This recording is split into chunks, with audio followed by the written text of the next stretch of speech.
Segunda, 31 de julho. Verso para memorizar.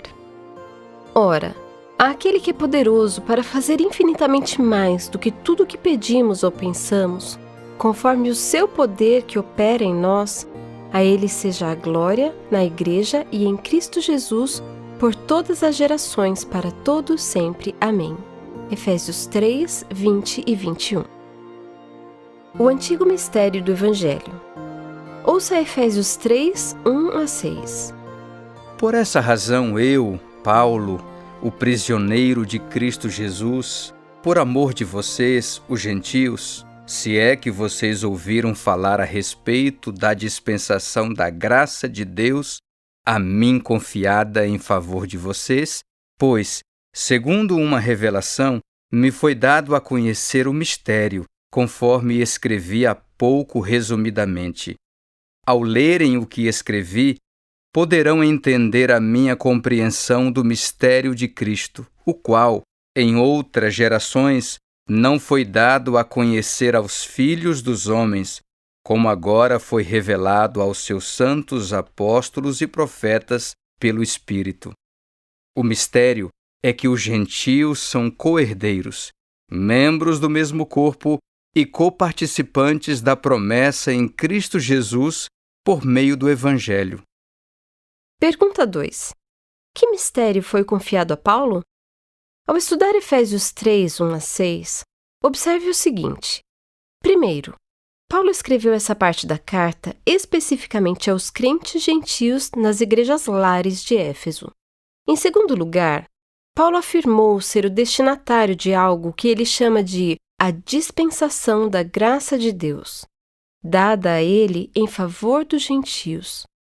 Essa dispensação, ou esse ministério da graça, é a maneira como Paulo descreve a comissão dada a ele de pregar o Evangelho aos gentios.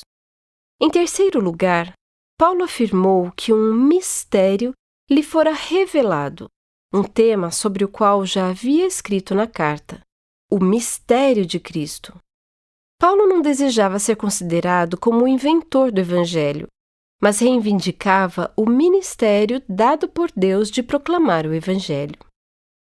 Em quarto lugar, Paulo não era o único a ter recebido revelação avançada sobre esse mistério, visto que o Espírito também havia revelado aos santos apóstolos e profetas de Cristo de uma forma que supera a revelação do plano divino para gerações anteriores.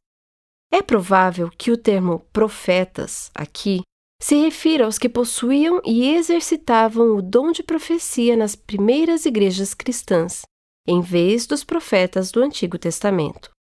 O mistério, que antes estava escondido, se tornou então o que poderíamos chamar de segredo conhecido. Por fim, ele declarou: o mistério é que os gentios são co-herdeiros, membros do mesmo corpo e coparticipantes da promessa em Cristo Jesus por meio do Evangelho. Paulo era apaixonado pelo Evangelho, e especialmente pela forma como é expresso na Igreja, a qual é composta de judeus e gentios. Esses dois grupos se tornaram os blocos de construção da nova comunidade de Deus, seu novo estilo de humanidade, a Igreja. Eles foram transformados de inimigos para co-herdeiros, unidos no mesmo corpo, o corpo de Cristo, e coparticipantes da promessa do Evangelho.